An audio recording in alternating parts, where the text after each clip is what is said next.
sapagkat kayo nalaman ang pagsinta ng Diyos sa sanglibutan na inilagay niya ang kanyang bugtong na anak upang ang sino mang sa kanya sumampalataya ay huwag mapahamak kundi magkaroon ng buhay na walang hanggan. Di ba ba ang dalawang talata? Magkaugma. So, magtatanong tayo, what stir up our excitement the most this Christmas? Ano ba yung parang kumikintal sa iyong damdamin para maging kang excited ngayong Kapaskuhan? Ano ba yung parang pinaka nagbibigay ng rason bakit ka excited ngayong Kapaskuhan? Gifts? Tama. Ano pa? Yung tatanggapin regalo. Ano pa? Wala bang mga ninong sa kanila na excited? Kasi wala ko narinig. Yung mga bibigyan ko ng mga ginaldo, walang ginawa sa katanggalan, di ba? Siguro marami rin nag-jejeta, walang makapagsagot na. Yung makakain namin ngayong Pasko, o wala din mong nag-aabang siguro sa ayuda. Natatanggapin namin ayuda. Diba? Yun yung parang gusto ko marinig. Sige, tuloy natin ha. Ano pa yung mga pwede na makapag-add sa iyo ng excitement ngayong Kapaskuhan? Bonus! Ayun, bonus. Regalo, bonus, ano ba? Bagong damit, ano ba? Diba, ayun na lang magsalita. Nag-a-attend ng Christmas party. Yung mamunod ako mamaya. Diba? Nira ako lang mamaya. Ano ba? Bakit sobrang dami ng ka-excitement na natin, hindi na natin, na-overload na pala tayo, hindi na natin alam kung ano sasabihin natin. Ayun, di ba ang ganda ng family bonding? Di ba? Ano ba?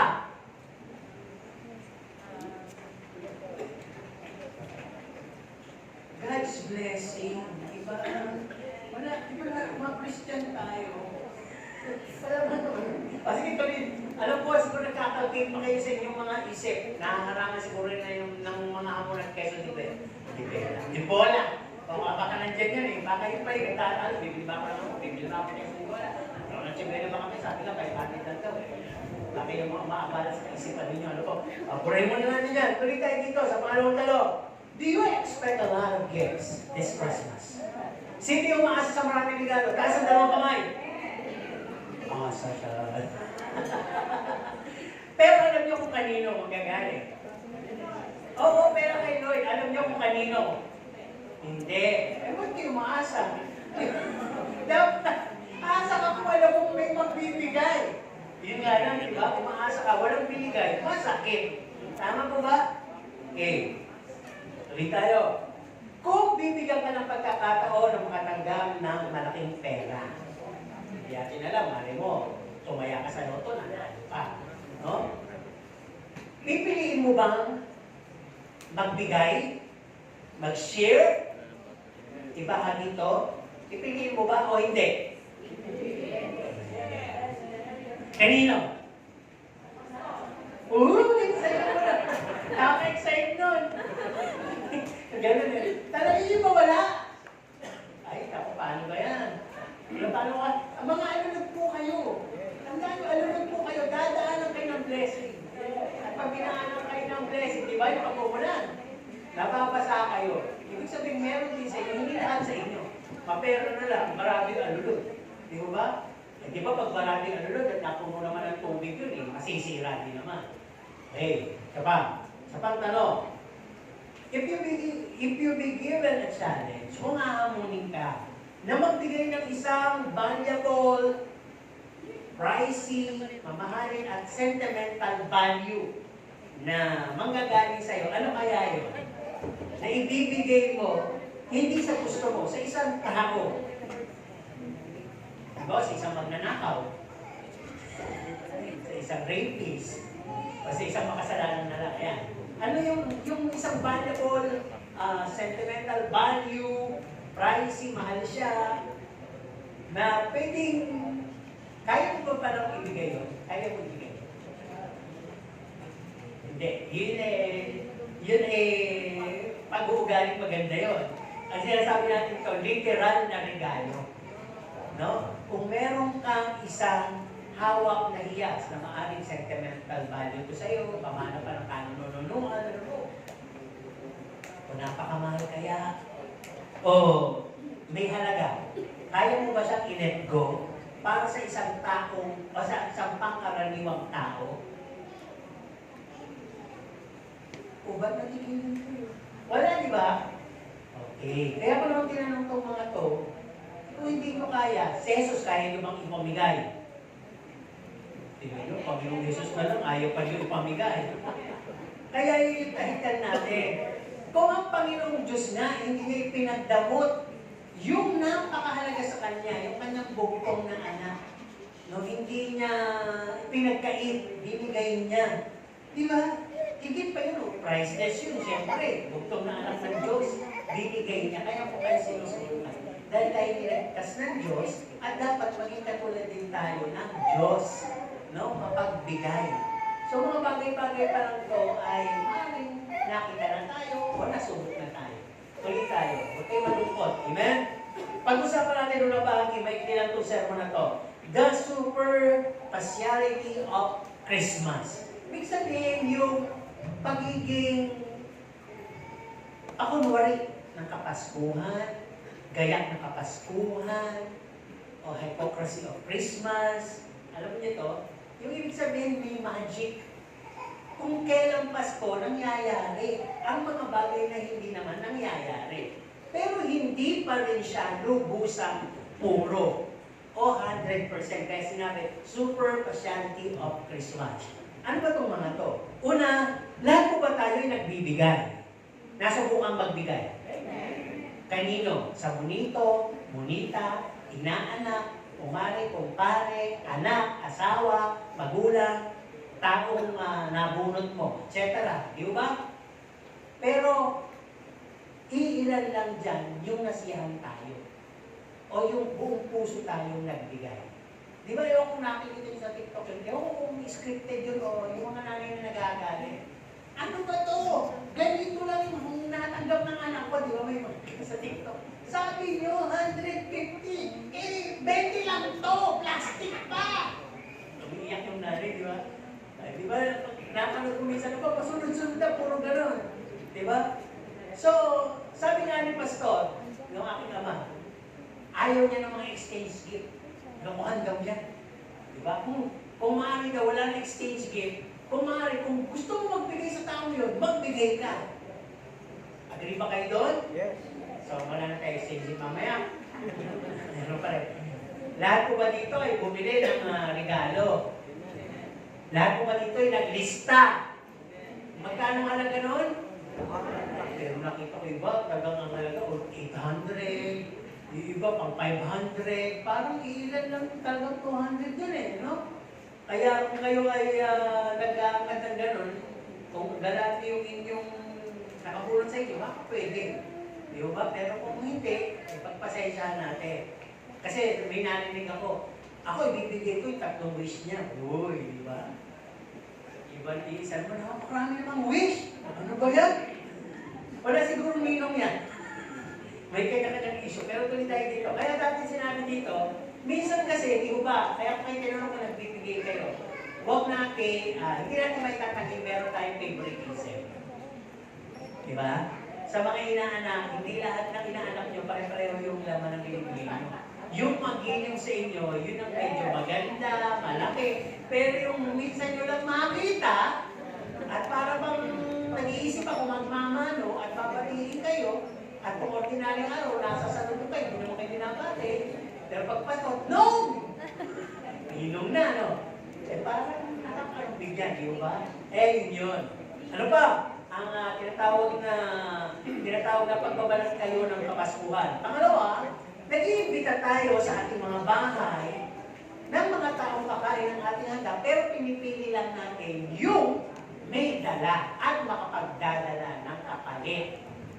Diba? Hindi ko inaano pero hindi ko kasi ito nakita sa Maynila. Sa Maynila, pag pumunta kami, kain ka, parang walang take-out, gano'n, walang gano'n. Dito sa probinsya, di matagal na ako dito, yung mga unang-unang pala ako dito, nakikita ko, pag pumunta ka sa bahay, yung pumunta may dalang salad na isang lata, kamalit, o may puto, may gano'n. Tapos pag alis niya, meron din siyang balot. Ay, kamo, gano'n pala dito. Di ba? Kaya, okay lang yun. Kaya ikaw ba, mamumina ka ba ng isang katutak na kakain lang? O manaka ka pero may dala? Anong iimbitay mo doon? A o B? May dala. Karamihan ay, oy, B. Di ba? Bad. Oh, hindi. Oo, nanay, pero hindi ibig sabihin. Kalimitan kasi yun ang gusto. Eh, bakit to? Bisa ka lang mong tagakain. Di ba? Ako, kumitin mo na yung may ambag kahit pa paano, di ba? O, yun eh. Yun yung kapaskuhan, di ba? Pasko na, ginagawa, pero hindi pa rin talagang lubos ang totoo. Okay, ano ba? Yung extravagant presentation ng food and gifts. Di ba? Walang pera, ay hirap, pero pumunta ka, huwag ka. Ang dami. No? Sagana. Bakit? Paano nangyari? Umutang. Tama? Umutang pinakain sa lahat ng inimbitahan. Kaya kinabukasan, tulala. Nga. At hindi alam ko saan kukunin yung pambayad sa utang. May, sabi nga, may iraos yung Pasko. Mangutang tayo. Diba? Kaya nga din kayo mga bumbay na yan. Siguro pinakasabi niyo kay Mona ng salita. Tama ba? Yung reunions, yung acceptance, yung apologies, yung forgiveness, nare-render natin yan for a while. For a while. O pupunta dito yung mari mo, ha? Alam ko naman na wala akong tansinin. Mamaya dito kayo mag-away. Yan mo, mari. Alam-alam sa sinabi mo, hindi ko na lang muna siya papansinin. Di ba, alam niyo yung gano'n? O kaya, nagkabati kayo, yung nagyakapan kayo, pagkas yung magyakapan, pareho kayo nakadila sa likod ng kapag yun. Yung parang kunwarian lang lahat. For the sake na, Pasko kasi ngayon, pagbigyan na natin. Di ba? Parang joke-joke lang yung nangyayari. Totoo naman po yun eh. Parang kunyari, kinakalimutan, pero matapos ang Pasko, no, sabi, uy, binati na ako, niyakap na ako, nakalimutan na yung utang ko. Di ba? Yan hindi lang pala niya sinigil, siyempre Pasko eh. Pagtungtong ng January 2, o January 7, pagtapos nung tinatawag na 3 Kings, andiyan ako makatok sa bahay ko. Naniningil. Di ba? Kaya sabi, it's just for a while, or temporary lang. Yung lahat ng yun. Ano pa? Nasabi dito, yung mga dekorasyon, yung mga ilaw na yan, yung mga party, programa, mga premyo, no? Lahat yan, ayan, no? Ayan. Andiyan pa iba sa mga nakikita ko, mga katabi ninyo, di ba? Yan ba sasabihin mo walang pera? Di ba? Kaya sinabi, hindi natin masisisi. Pero anong absent dyan? Absent dyan yung pagiging practicality natin. Tama po ba? Na-absent dyan yung tinatawag na pagiging good steward natin. Hindi ko kinakalaban yung mga yan. Kasi siguro, ay nabili yan, nabili yung mga katabi ng regalo because of your bonuses. Pwede, di ba? Dahil extra na rin yun. O, material ay talaga genuine galing sa puso. Pero kung yun ay pagtapos ng lahat ng ito, ay meron kang regrets, meron kang murmuring, meron kang mga bagay na parang panghihinayang, yun yung sinasabi ko. Ayan. Kasi pinatulan mo yung tinatawag na, essence ng kapaskuhang teke. Ibig sabihin, kung talagang dinamos mo ang Pasko, totoo sa'yo, matatapos ang Pasko, pag-asa pa rin ang naiwan sa'yo. Tama? Kaya tinanalangin natin. Ano pa? The leisure, the travel, the etc. Lahat po yan, nakapagbibigay kaligayahan. Pero what's next?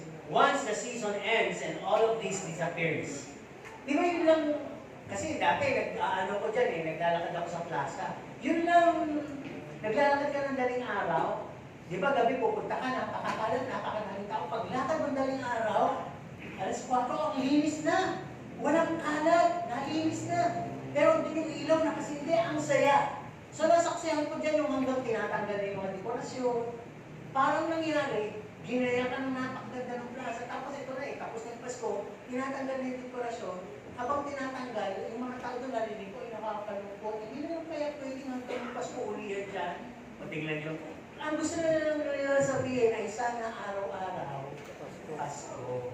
Yun yung ibig sabihin, matapos ang lahat ng ito. Pagbili mo ng bagong damit, pagkakain mo ng napakaraming pagkain, pagkain, pagbibigay mo ng regalo kung kani-kanino, at yung mga extravagance mo na yung lahat, yung mga pagkikita-kita ninyo, yung mga kwentuhan ninyo, yung lahat ng maliliwanag na ilaw na yan, lahat ng mga pagtatravel mo, pag natapos na ang lahat, wala na rin po yung saya. So, ibig sabihin, hindi tunay na kapaskuhan ang napakita at nanatili sa iyong puso o mga dinaos ninyo. Kaya nga sabi ko, everything will be back to normal. Ayod na naman. Uli. No? Yung happiness ay magsiswitch na uli sa sadness. Tama? Di ba pag bata tayo, pag tapos na yung Pasko na, ewan ko, naisip niyo, ay, tapos na yung Pasko, ang tagal uli. Di ba? Sinong nakaranas at nagsabing ang bilis ng panahon? Amen. Kaya pala, na ano yung kantang Pasko na naman, okay? Huli na nga. Pero biblical yun, yung talagang bibilis ang panahon. No? Kaya, yun, minsan nga, January, tapos mga March pa lang, sasabihin, nakakalinig na ako nung malapit na yung bear, di ba? Bear months, di ba? Pag medyo nakalipas sa tayo sa summer, di ba? Tapos medyo June, masarap na yan, bulan na. Sasabi na natin, hindi na lang, bear na. Di ba? Yun yung ibig sabihin. Kaya lahat po yun. Kung hindi rin lang tungkol kay Kristo at si Kristo ang naghahari sa puso nyo, ang Pasko ninyo ay peke lang. No? Isang mukha lang, isang maskara lang na isinusuot nyo every season. Pero kung ang Pasko ninyo ay tunay sa puso nyo, hindi man nyo sabihin, araw-araw ang feeling nyo, higit pa sa Kapaskuhan. Dahil yung reason ng Paskuhan ay nananatili sa puso ninyo. Diba? Okay. Pangalawang bahagi, the genuineness of Christmas. Nasabi sa ating binasa dyan, unto us a child is born, unto us a son is given. Diba? Sa atin ay pinanganak ang isang bata at isang anak ay ibinigay sa atin. Tingnan niyo yung word, isang anak ay ibinigay sa atin. Di ba? Di ba parang ganito yung nangyari kay Abraham? Binigyan siya ng anak at hinihingi sa kanya yung anak. Pumalag po ba si Abraham? Pumayag o lumaban? Yun doon pumayag. So makikita po natin doon na kung ang Panginoong Diyos ay nagbigay ng buktong na anak, kaya din naman ang tao. Di ba kaya sa isang anak to si Elsa? Di ba? Kaya sa atin, may hamon to. Hindi naman po yung anak natin ang hinihingi. Ang hinihingi natin ay yung something na mabibigay mo na hindi mauubos. At walang iba po yung kundi si Kristo na tinanggap. Amen? Kaya, tingnan niyo po, yung mga kantang nalikay, Joy to the world, the Lord has come. Let heaven and nature sing. Heaven and nature sing. Heaven, the angels, the nature will sing. Lalo pa kaya tayo mga limita? Di ba? Kaya kanina, pagka medyo ako'y nag-aanyayang magpuri, at nakakakita ako na nakaganito lang. Nakatingin pa sa akin. Di ba? Sabi ko na nga sa instruction, sabay-sabay tayong magpuri at sabay-sabay tayong manalangin. How do we pray? Wala na, nakalimutan pa maalala ko eh. How do we pray? We pray aloud. Okay, how do we pray? We pray aloud. Di ba? Kasi nakapagbubugaw yun naman sa mga espiritu ng antok sa ating kapaligiran. Nakapagbubugaw ninyo sa ating mga isipan, sa ating mga mata ng mga matang mapanuri, mga isip na mapagkomento. Di ba? Kaya kung nasa essence tayo ng pagpupuri, pagdadasal, gawin lang natin ito. Amen. Tuloy tayo. Sabi nga dito, glory to the newborn King, peace on earth and mercy mine, God and sinners reconcile. Yan ang true essence ng Christmas. Nang ipinanganak ang anak, ang doktora ng Diyos dito sa lupa, nagkatawang tao, nagkaroon ng tinatawag na peace on earth at yung mercy na iserve sa atin. At sabi, God and sinners has been reconciled. Bakit nangyari yun? Di ba nalayo tayo sa Diyos kumakita ng kasalanan? And through Jesus, na-restore tayo yung ating relationship. Kaya ang real essence ng Christmas ay Christ, the Savior, is born. We've been given hope, peace, mercy, reconciliation, and most especially, love. Binigay sa atin yun. Okay, pangatlong bahagi ng pag-uusap natin. Ito na po yung title natin. Give Jesus. Give them Jesus. no, this Christmas. Further meaning nito. Ano ibig sabihin no? Number one, give love this Christmas Day. Or not just Christmas Day, give love to the people around you and onwards. Di mo ba? Na mga dadating na panahon. Matapos mong ibigay ang pag-ibig sa sarili mo, sa kapwa mo, sa mga naabot mo. Bigay mo naman sa mahihirap, sa mga ulila, sa walang tahanan, sa mga pinakamalalayo. I-share mo naman ang pagkain, ang damit, ang pera, ang oras, ang yakap, ang pagtatalaga, at ibigay mo rin ang kaaway mo. Yun ang una. Okay? Kuha po ba o kailangan may nawalan? Kuha na. Kuha ng isa. Diba? Kuha po ba nyo? Okay. Pangalawa na tayo.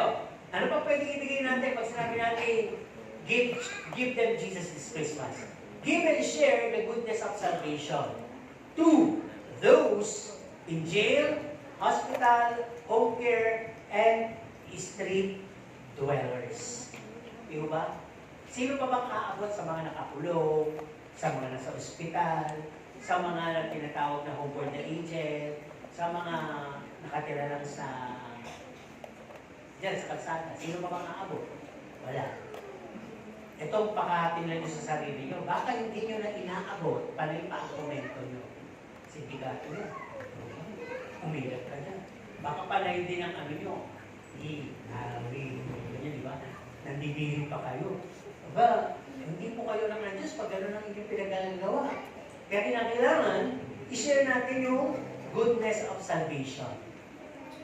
Yung kaligtasan natin, sabihin napapakita natin na talagang niligtas tayo ng Panginoon at kaya natin sila abutin.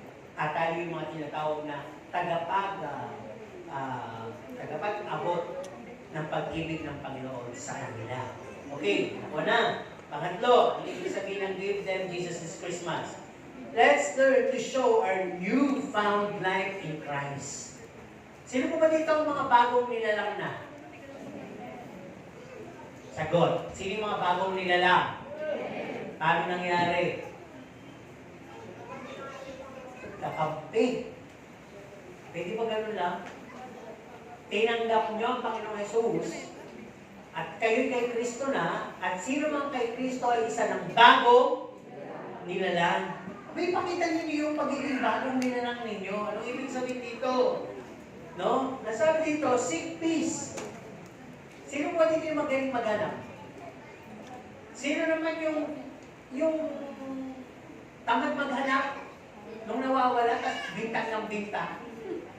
May ganun tao eh, madalas mawalan, kasi bulagsak, tapos inis na maghanap, yung bibigang pinangahanap. At pag hindi na maghanap, bintang ng bintang. Bakit kuha mo? Baka may kumuha, baka may nang paparang sa akin dito. Diba? Di walang kumitibo, di siya pinapatulan. Maya-maya, nakita niya dito. Bakit tumahimik siya? Nakita mo na ba? Hindi! Wala ka lang. O, diba? Di ganun, ayaw pang aminin. Diba? Pag ito na yung nangyayari, doon sa mga pinagbibintangan, nasabi nga dito, seek peace and promote peace. Huwag na lang pansinin. Diba? Ang hirap kasi hanapin yung kapayapaan sa totoo lang, lalo na sa gitna ng magulo, sa gitna ng maingay, sa gitna ng kalituhan, ang hirap o ng takot, ang hirap hanapin yung kapayapaan.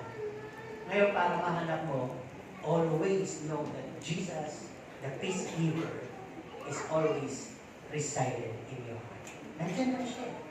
Pwede naman na ganito tumawag, Lord, payapain mo nga ako. Lord, payapain mo nga yung tao yun. Di ba pwede naman? Kaya masabi ko, seek peace and promote peace. Ang sabi din dito, in showing your newfound life in Christ, choose peace over argument. Kung alam mo rin lang na wala kang pupuntahan ang inyong pagtatalo dahil yung mali, hindi papayag na tamain siya. Tama? Kaya kung mali, alam mo ng mali, tahimik ka na lang. Saka ka na lang pumutak pag wala na, ingay o handa na siyang makinig. Pero hanggang nakikipagtalo yan, walang mangyayari. Ang sabi dito, choose silent over loudness. Kung lahat maingay na, tigil ka na muna. Hanggang mapansin natin, wala na maingay. No? Choose Broad-mindedness over narrow-mindedness. Sino dito ang masasabi niyang siya'y matalino?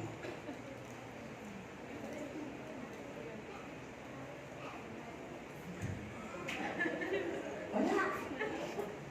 Kasi, ito, wala pa sumagot. Ewan mo na lang. Sino naman magsasabing siya'y bobo? Sabi ko, wala naman din. Pero sabi nga dito, yung pagiging broad-mindedness natin, minsan, hindi ka rin nakasama sa usapan, huwag kang makakisali. O hindi mo naman talaga alam, at nagmamarunong ka, tumigil ka lang. At sabi kasi sa Biblia, basta pagkakamalang matalino, yung hindi kumikibo. Pero kung matagal ka lang hindi kumikibo, patay ka na, no? Ano po? Abay kumibo ka naman, paminsan-minsan. Ibig sabihin lang, wisdom, knowledge comes from the Holy Spirit. Sasabihin sa right time, right moment, yung pagkibo mo. Tama po ba? Kaya yung pagiging malawang isip, napakalaking bagay, no? Kung mayroong pagtatalag, mauuwi na kayo sa suntukan, tigil ka na lang para wala na lang gulo, di ba? Pwede ka bang manalo sa makinig ang utak? Kasi pag malaw ang utak mo, takipagtalo ka sa makinig ang utak, ibig sabihin, yung malawang mo utak, ipinapasok mo sa makinig na utak. Kaya pag pinasok mo sa makinig na utak, pareho na kayong makinig. Tama po ba? At ikitig ang mga pangyayari sa inyo. Konting kibot sa inyo ay, konting kilo sa inyo ay, may kahulugan na. Kasi nga makitig ang isip. Hindi ka lang pinansin, anong basa mo doon? Sinumplahan ka. No? Nakasimangon ng iyong kapwa mo, galit sa'yo, masakit ang palatsan sa kaipin. Yung parang ikaw na yung meron agad na mga nababasa doon sa mga bagay. Dahil hindi mo pinipili yung kapayapaan. Hindi mo pinipili yung tinatawag na pagiging tahimik, pagiging malawak na pag-iisip. No? Kaya masabi dito, sa showing your newfound life in Christ, bring out the Holy Spirit fruits. Abay, ihain mo naman, ilagay sa yung bunga ng banal na Espiritu, at ipatikin mo naman sa kanila yung pag-ibig, kagalakan, yung katahimikan, kakontentuhan, kapayapaan, pagpapakumbaga, kabutihan, pagpipigil. Patikin mo naman sa kanila. Baka naman wala ka kumitubo, nauuna ka ng, alam mo yung war freak ka. Ako hindi mo rin Kristiyano ako, galing nyo ako ha. Napakatagal ko nang nagpapakumbaba, napakatagal ko nang nagpipigil, at sumabog na ako. Ubus na yung pag-ibig ko. Ito kaya yun. Yung pagka, kung ano man na-discipline na sa'yo, ay talaga pong ang supply niya ay talaga hindi mauubos. Dahil galing nga po yan sa Holy Spirit. Amen? At ino-nurture yan sa'yo, at hindi lang mauubos yan, dahil may gifts pa nga ng Holy Spirit na kasama yan. Amen? Nasubukan niyo na po ba? So, ano bibigay? Show them your newfound life in Christ. Yun. When you gave Jesus, ito yun. Ito ibig sabihin. Pang-apat, let's utter wisdom in our own talks. Alam niyo po yung sinasabing, maraming salita, maraming mali, maraming bola, maraming pasikot-sikot. Konting salita, konting mali. Alam po nila yung sasagutin dito. Walang salita, tahimik. Kala ko walang mali. Tahimik lang. Okay, ano yung sabihin niyan? Kung magsasalita ka, isip ka na muna. Is your talk or communication something that could encourage, something that could teach, something that could strengthen the lowly?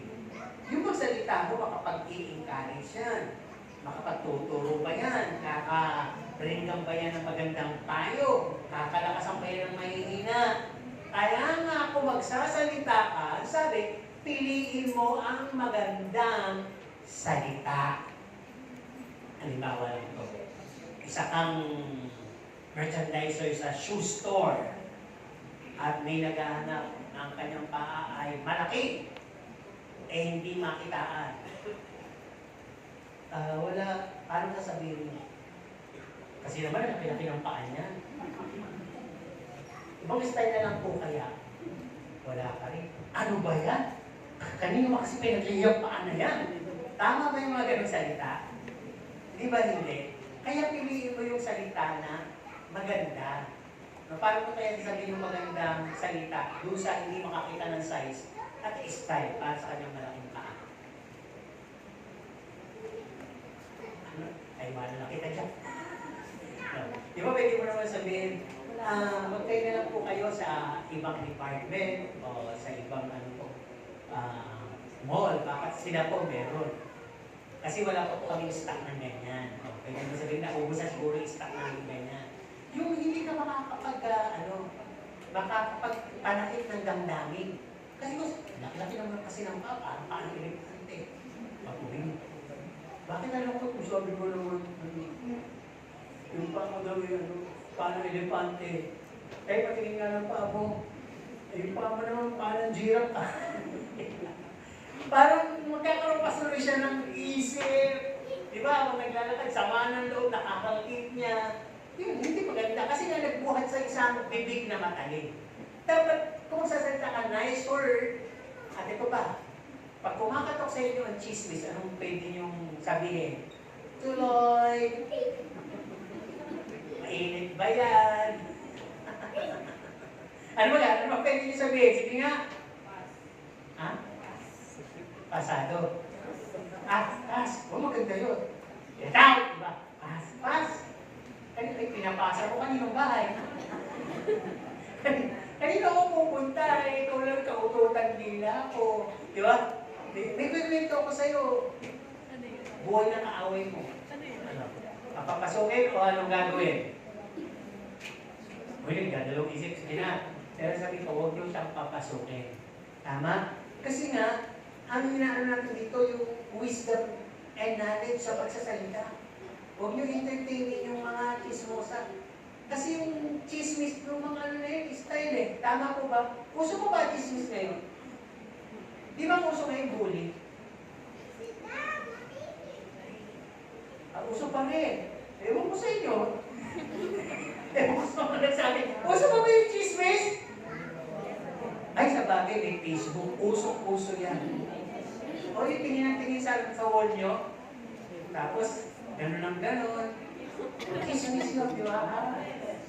Marites na. Okay, Sister Marites po ba? Sa bautismo, pagka natin ang pangalan. Ano po? Sister Marie. Marites. Ano po? Tuloy tayo. Sabi din dito, let our words bring healing. Diba? Lalo na kung parang na-despair. Paano mo sasabihin? Ang bobo-bobo mo naman kasi. Di ba? Tama ba sabihin yun? Ang tama mo naman kasi. Ba't kasi naniwala ka sa sinasabi niya? Anong pwede mo sabihin?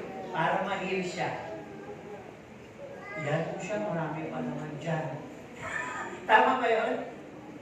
Pero sige, bata ka pa, hindi masyadong naiintindihan yan. Kaya nga, lesson learned. Matuto ka sa pinagdaanan mo. At huwag ka munang sumigay. No? Ganda-ganda mo po naman. Hindi ka mauubusan ng lalaki. Gwapo-gwapo po naman. Pag-aagawa ka ng babae, huwag kang atat, di ba? Yung mga ganon. Yung makapagbibigay ganda ng pakiramdam. Huwag yung nasakta na nga, binabaon mo pa. Di ba? Okay, tuloy tayo. Naintindihan po ba yun? Dito sinabi, when we give Jesus to them, it is also like giving your life away. Kaya niyo yun? Hindi naman to para mamatay ka para sa kanila. Ibig sabihin lang nito, getting out of your comfort zone. Hindi puro sarili, hindi puro yung may lakad ka, hindi puro yung may dahilan ka. Kristiyano tayo. So sabi dito, forget our achievements, position, connection, power, and ourselves. Kalimutan mo muna yun. Yung lahat ang natapos mo, naabot mo, posisyon mo, yaman mo, connection mo, kapangyarihan mo, ibig sa lahat ng sarili mo. Kasi pag nakalimutan mo yun, it's like giving yourself away. Wala ka nang pipiliin tao. Wala kang pipiliin kabalahibo. Naku mo, lahat kaya mong lapitan dahil hindi ka nagre-reserve na ayaw malakas akong tao, ayaw maganda akong tao, ayaw marami akong connection ng tao. Hanggang may ganun ka, you're building up walls na hindi ka makakalapit, lalo-lalo na sa masa. Lagi kang parang ang tingin mo sa sarili mo ay above all. Di ba? Kaya masabi dito, let Christ be more elaborated in our lives. No? Ang ibig sabihin lang, makita ka bilang Kristiyano that you are walking by the Spirit, walking by faith, looking up on things above, and looking up on things unseen. No? ang interest mo na lagi ay tungkol sa paglakad sa Espiritu, lumakad na may pananampalataya, tumingin sa mga bagay na hindi nakikita, at umasama-sama sa mga bagay na nasa itaas. Ganun na. Ibahin mo na yung plataforma mo. At dito pa rin, under sa giving your life away, yung commitment mo, sinasabi dyan yung time mo. Ibigay mo yung tenga mo. Hindi po literal to Ang ibig sabihin, matuto ka naman makinig. Ibigay mo yung iyong kamay. Matuto kang yumakap. Diba? Iyong braso. Ibigay mo ang iyong paa. Matuto kang dumalaw, bumisita, pagpunta sa kanya kung sakasakaling meron kayong argumento, pagkatalo, hindi pagkakaunawaan. Ibigay mo ang iyong bunganga bilang sa pagbibigay ng pagpapalakas. Sabi, hindi naman masamang mag-sorry, magsabi ng, excuse me, hindi naman nakakabawa sa pagkatao yun. Iman mo ba? Kasi minsan yung maliliit na bagay, pag may ginawa tayo, ito, magsosorry siya. Kumataas pa ako dyan. Hindi mo magsosorry dyan. Sino ba yun? May pinag-aralan ba yan? Hindi gano'n. Bata, matanda, may pinag-aralan. Wala. May nagawa kayo masama, learn to say your apology. I'm sorry. Or excuse me. Pwede na naman mag-excuse kung dada kayo. Huwag ba, kinakailangan mo siyang kaldagan. Kaldigin o, ang tawag na, mungguin. Tabi, mabako. Di ba may gano'n? Mapera na lang, meron kayong instant power. Binigay ko sa ating Christian. Ayaw nilang tumuli, nagkakagulo sila. Tama-tama, utot na ako. Kaya kung malagit na ako doon, umatot ako. Dito mabi sila. Ako dito, mabi ko lang. Tanungan sila, sino ba yun? Sabi nga rin niya, sino nga ba yun? Sabi niya, sama naman. Pero sabi niya, isang tactic yun para ang lahat ay tumalilis. Di ba? Pero sinabi ko, huwag yung gawin. Ano po? Huwag yung gawin. Baka may mahina pang-amoy, ang baga, matuluyan ano po. Sabi din dito, sa Give Your Life Away, our testimony be raised high. Let our testimony be our banner. Pag sinabing banner, di ba, may kanta yung mga bata Joy is the light in the banner. Di ba yan? In the banner of my heart. In the castle of my heart pala. Joy is the blood that flying high in the castle of my heart. Diba? Hindi ko na maalala. Pero maganda yung kantang yun.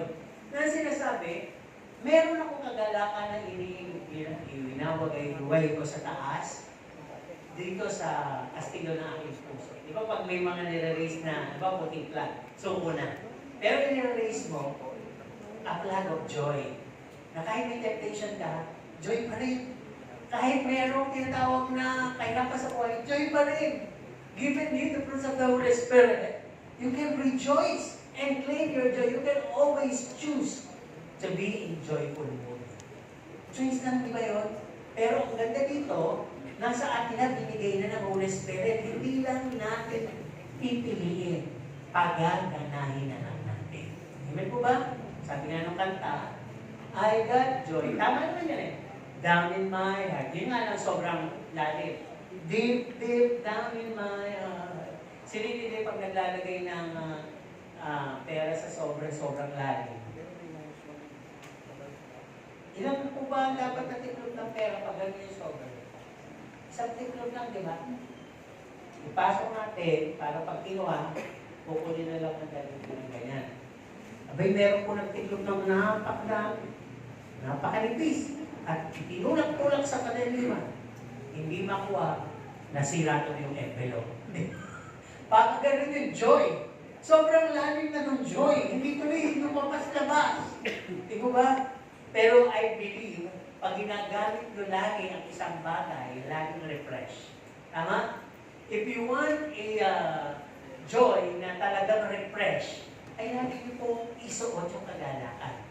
Amen? So sa pagkakataon ito, wala akong nakikita nakasuot mo. Ang nakasuot ngayon ay anto. Mga matang mawit. Yung matang konti lang pipikit na. Kanina, ang dating nung nagsimula, parang mga bata. Alam niyo mga bata, mula. Habang tumatagal, ang audience natin nagiging Bombay. Malalim yung mata, pumupungay, tapos yung iba yung chick na. At may kapansanan din yung iba. Kasi during lang. Wait. Gising, diba sabi ko, panatilihin natin ang ating panatilihin natin ang ating kagalakan at excitement. Tuloy tayo. Our testimony we raise high. Alam po ninyo, minsan yung testimony natin ay gusto kong sirain ang kaaway. Diba? Sa konting. Minsan nagsalita ka na hindi mo naman sila sadya. Pag-milos ka na hindi mo sinasadya. May ginawa ka na hindi mo sinasadya. Ang dating nun sa iba, first impression, last. Diba? Para kahit na mabuti ka na, nagpapakabuti ka, hindi naman talaga ikaw yun, ang basa sa'yo ay yung masama mong ginawa. Kaya tama sinabi, sa 1,000 kabutihan ginawa mo at nagkamali ka ng kahit sa 1 beses. Ano matatandaan? Yung 1,000 o yung kahit sa 1 beses? Ayun. Kaya ang hirap mabuhay sa mundo na naghahanap ng perfection. Hindi mo ba? Kaya wala. Ibig sabihin, lahat ito ay mangyayari lamang kung may tunay tayong Kristo sa puso at yung Kristo na yun ay ibibigay natin ngayong Kapaskuhan sa pamagitan ng mga binanggit natin. Giving your life away. O dito, halos sa panghuli, at sabi dito, what means that you're giving Jesus to them or sharing Jesus to them? Giving Jesus this Christmas. Ito literal. Share your pocket. Ano daw? Ano gusto? Share your pocket, share your wallet. Wallet o pocket? O pocket daw. Siyempre, yung ang nasa pocket ay yung barya lang. Ang nasa wallet ay yung bills. Tama naman, di ba? Sino ba yung may nakita ko eh? Nag-opening. Nakita ko, di dumukot. Pag, ano niya? Pagbigay, nakita niya, nahulog. Dilawan niya. Nangyari kay dito. Meron, ewan ko, may nagkakamali. Okay lang. Meron naman, nag-types daw. Buti hindi ko pa nagpipila. Umapol sa akin yun. Pastor, binamili ako sa types. Ang nabigay ko yung pamalente namin. Hanap-i-envelope niya. Pagbukas ko, hindi ko nga. Pamalente nga, magpapasko din nun eh. Ikinuha niya yung envelope. Ay, so mga pamalente. Hindi ko kasi bibigay ng gano'n yun eh. Binibigay ko. Papagalitan ko sa asawa ko, sabi na, ihulog ko eh. Binalik niya, ayun yung talagang binibigay niya. Di okay lang, ay kamali eh. Meron naman, binibilan pa ako ng gusto. Pastor, ano mo yung gastos dyan ha? Talagang be good steward. Si brother ako, di ba? Nawala na si brother. Alam niyo nung buksan ko, gumawa siya ng paper money. Mahusay mag-drawing. Yung talagang dulyan. Dulyan talaga, dulyan. Kaya, tuwing magtatay siya lagi gano'n, gumagawa siya ng pera na. Hindi ko sana sa Bangko Sentral nagtrabaho eh, para yung printing yung nakapagbigay siya ng ambag sa print. Magaling siya mag-design eh. Ang dami, pinilang ko talaga kung ilang papel. Papel nga lang, hindi pera, papel. Kaya sabi niya, Pastor, malaki ang makakarating niya sa iglesyang ito. Okay lang naman yun. Siyempre, kung magsaliti mo sila sa akin, know the condition. Alam mo naman eh. Di ba? Alam mo naman yun. Kaya, eto, sa atin na to ha. Share your pocket or wallet. Ano po nagawa ito? Nanawagan. Magdala tayo ng, pinamigyan na natin ako, magdala tayo ng, ano sila ni Sister Luz, category. Magdala tayo ng noodles. Ano pa? Gatas, toyo. Sama-samahin nyo naman, lugaw. Ano yung kaiba-iba? Asukal, kape, gatas. Parang gano'n yung magkakagroup, di ba? Creamer, pansit canton, pansit bihon, pansit spaghetti, lahat na dinala na. At nagdala ng iba na mga expired na dilata. Kasi logo na eh, di ba? Nagpadala tayo ng dilata, ang dami nagdala eh. Nilagyan natin sa kwarto eh. Pagbukas namin, puto ka na. Iba, puputok pala. Paglalabas mo na. Huwag naman kayo nang bibigay ng gano'n. Pagpapasakit pa kayo sa iba, di ba? Bago nyo ibigay, subukan muna nyo. Kung goods, sige, bigay nyo. Sabi na, Pastor, subukan namin yung logo na yan. Aba, yung parang pressure ko talaga, lumubo nga eh. Kaya pinabibigay ko. Yun. Pero kung nasubukan nyo at hindi na namin kayo nakita, alam na natin ibig sabihin ang nangyari sa inyo. Tuloy tayo ha. Kaya nga may nagbigay naman. Ang dami. Pero tanong dito, may nagbigay ng crowd. Ina-announce pa sa lahat. Nakita mo yun? Ako nagbigay no 12 kaunin. Ayaw mo nun? Ayan, hindi gano'n ha. Meron namang na-obliga. May nagbigay ka daw, sabi yaman hindi ka naman nagbigay. Sige na lang, sige na. Kayo wala na, ituro ako eh. Ayun, yun naman yung mga na-obliga. At meron namang nagbigay na, huwag mo nang sabihin sa akin ang galing na. Bakit ang dami? Hindi huwag na. Di ba? Saan kayo doon? Sino yung nagbigay sa Panginoon? Taas ang kamay. Yung mga nagbigay doon sa mga pinagpili natin kahapon. Taas ang kamay. O, di ba? Kayo wala? Shit ko. Bili ko kasi ko. O, wala naman. Di ba? Ibig sabihin, okay lang yun kasi nagtanong ako eh. Pero kung hindi ka naman tinatanong at kinikwento mo pa, di mo naman. Di ba? Kaya sabi dito, ng saying, we can give without love. But we cannot love without giving. Ano? Ang sabi din dito, be selfless, then God will add more to you. No? Ang sabi din dito, there's miracle in sharing. Naniniwala kayo? Di ba yung feeding of the 5,000? Doon lamang sa mga piraso ng tinapay na yon at isda, 1,000 ang napakain. Baon lang ng isang bata.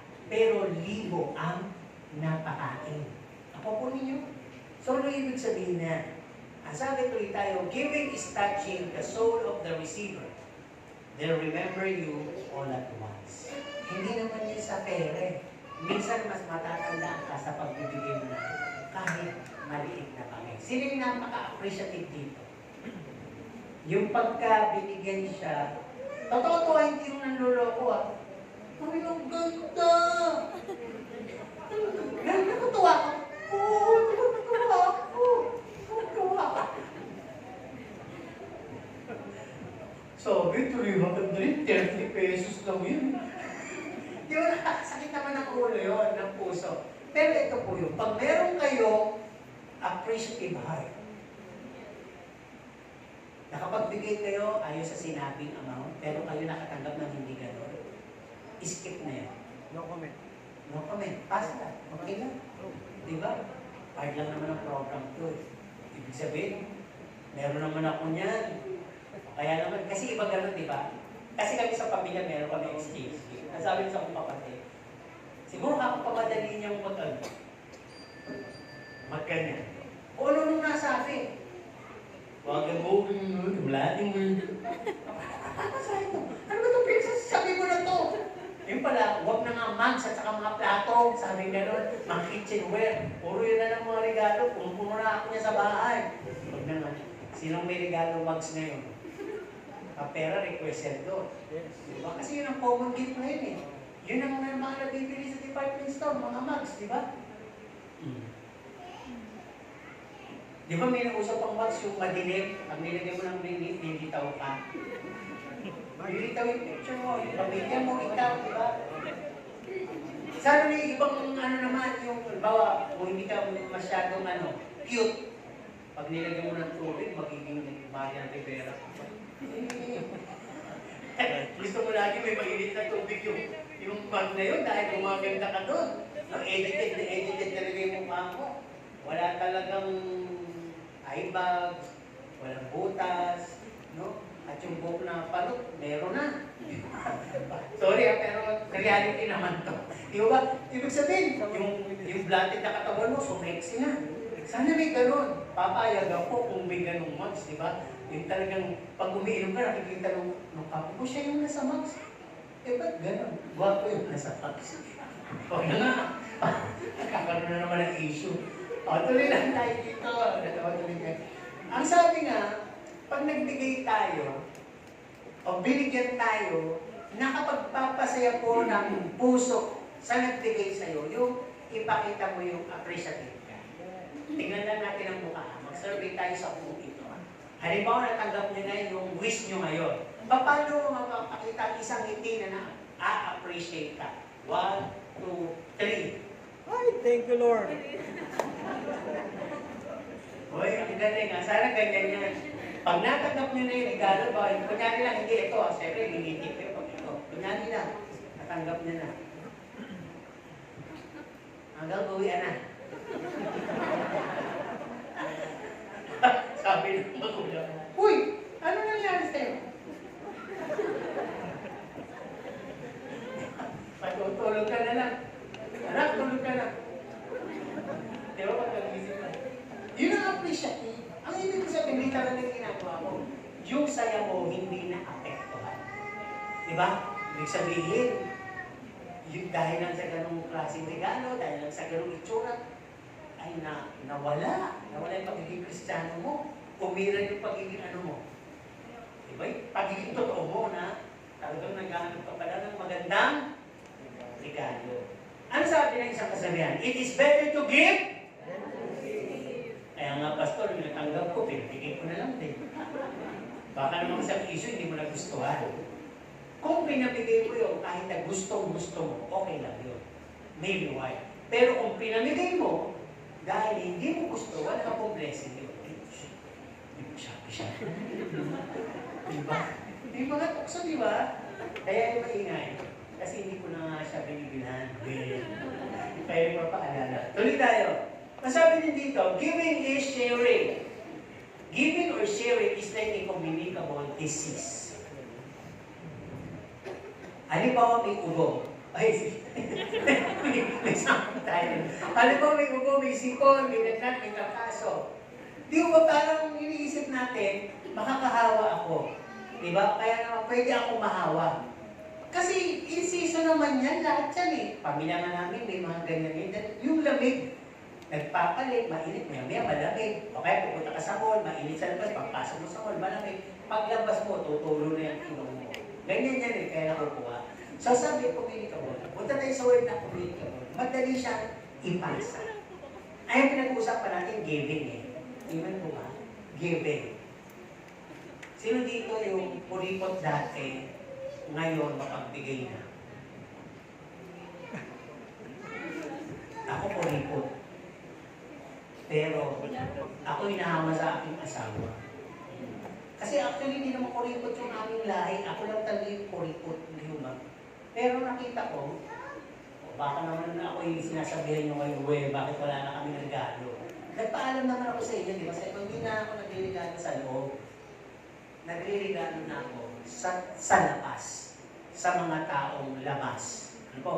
At hindi ko nasasabihin, bukas ako nakita siya, nakapagpamigay na po ako. Halos ilan na lang yung hindi. Tapos marami na lang din sa sasakyan para sa mga pulubing, makikita ko. Ako tanong akin. Ako kasi ginagawa ko nakakatawa eh. Binabalot ko sa lalagyan ng bedsheet, binabalot ko sa lalagyan ng kape, sa lalagyan ng creamer, nakabalot siya doon. Pero ang laman, pera. Kaya may nabigyan ako dahil bawal daw silang bigyan. Nilagay ko sa lalagyan ng kape, ginupit.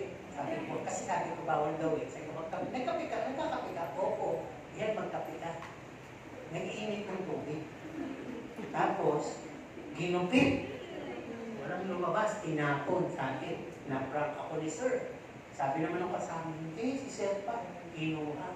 Ayun sis, may laman, ginupit mo. Yun nga lang, huwag niyong gupitin. Di ba sabi niya, sino mo naman di ba pag magtitikla ka ng powder, ginaganon mo, sa kinakapa mo, bago mo gupitin, ginupit sa gitna. Di ba? Ay yung bagong isang dala, gupit sa gitna. Gupit na gupit. Yung ibig ko sabihin. No? Nagbibigay ako nakabalot sa gano'n, nakabalot sa sabi. Nakakakuha ka naman sir, kala naman namin kanluto. Yung pala, may namang 50 pesos, betchin nga eh. Kaya pag kayo tinanong ko, ano bang gusto mo? Betchin, asukal, kape, o creamer? Kape. Yung mga halagang designated. Pag betchin, sama nyo na yung paminta. Sino gusto paminta? Wala. Okay, wala. Wala din isang paminta. Kasi 500 yun. Kasi wala nang tagapipili ng paminta, di ba? Kaya ko nilagay sa aking paminta. Comment ko sa komenta. Ang ginagawa ko sa mga kapatid ko, nagkakape ka ba? Ilan? Ilang beses ka nagkakape sa isang ano? Pag sinabi, isa lang. Mamaya mo, hindi isang envelope ka lang. Pag sinabi, tatlo, hindi tatlo. Eh, ilan ang primer mo? O, di ba? Kaya doon lalaki yung depende sa tanong. Gusto mo ba paminta? Lagyan yung kape. Ano ko? Okay. Di ba? Parang gano'n. So, ano lang yun, para ina-undercover, pero natutuwa ako na nagbibigay ako ngayon at binigyan din ako ni Lord ng art. Di ba na yung mga nakakita hindi naiigit dahil alam nila, kape. Kasi syempre, mamibigay ka ba naman ng kamlaw, ang papamundo ng 50 pesos eh.